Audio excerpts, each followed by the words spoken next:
RCTP, Beginner to 512, Level 2, 510A to 510C, Part 1. 510A. Technique 1. Rest, activate, rest.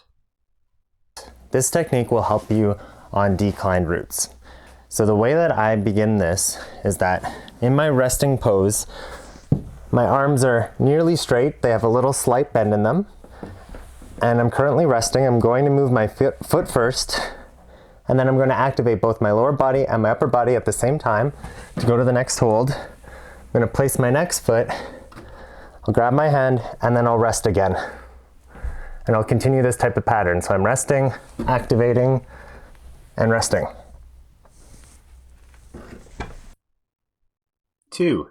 Hip twist or knee drop.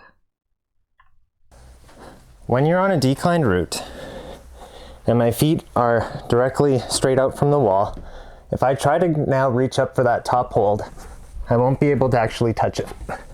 I'm just touching the very bottom of it. Now if I twist my hip into the wall and drop my knee, as you can see, I now can reach all the way up and touch that hold. 3.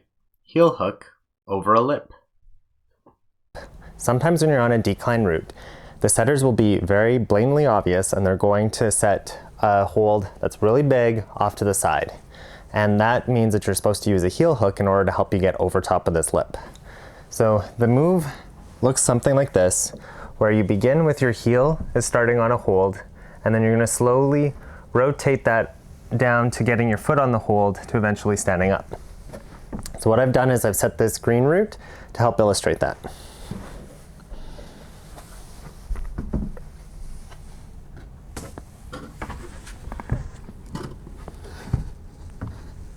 Sometimes you're going to need to make a really high heel hook on a route. So we're going to watch Brian attempt, but he didn't quite go high enough, so he goes even higher and then he got the sweet spot.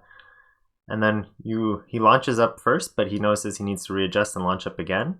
And then you'll notice he transitions from a heel to a toe, and this again will help him to get up on the wall. So more than likely this route was set by somebody who has fairly flexible hips and is pretty tall. And so what you're going to need to do is, if you don't have as flexible of hips, you'll need to just readjust as you go up the wall, or you're going to need to get a little bit momentum into it, so make this more of a dynamic move rather than a static move. 4. Heel hook, side of a hold. We can use a heel hook on the side of the hold to help us stabilize our body. What we're going to be doing is, once I put my heel in this position, I'm actually going to pull my body a little bit in like this, and that helps to stabilize myself so that I don't swing away from the wall.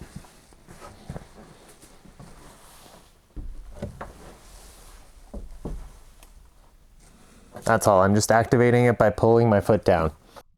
5. Heel hook around a corner.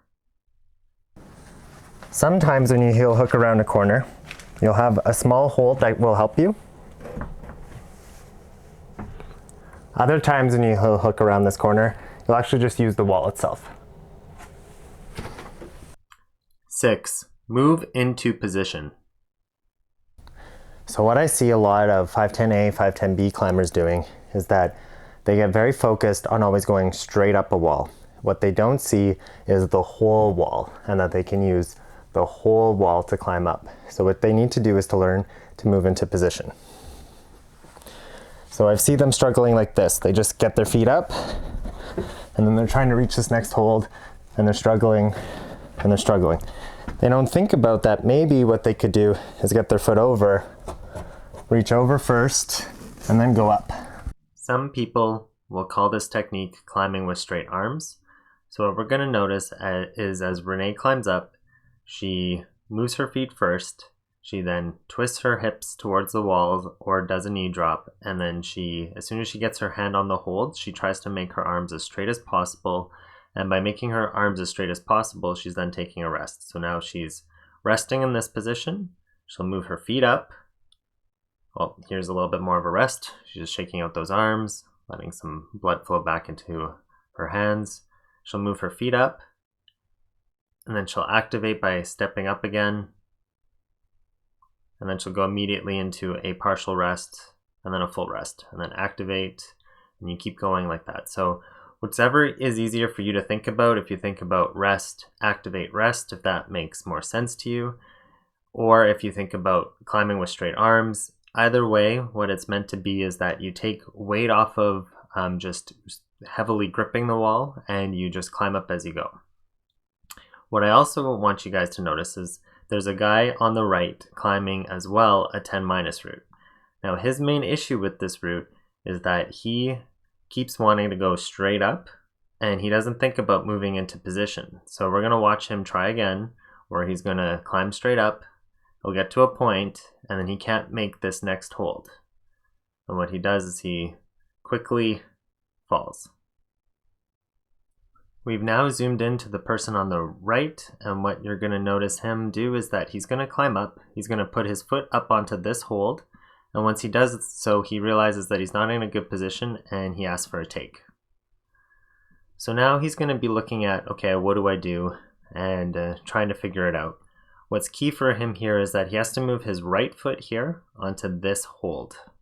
And once he gets his toe hold over here, then he's going to actually be able to reach this hold. The main reason for it is that by moving his right foot over here, he then shifts his body weight and center of mass, let's say, over to the left. He's going to have to probably like either stem or just twist and shift, and then by doing so, he's able to finally reach that hold up here. So this is an example of you need to move into position in order to make a move rather than just climbing straight up.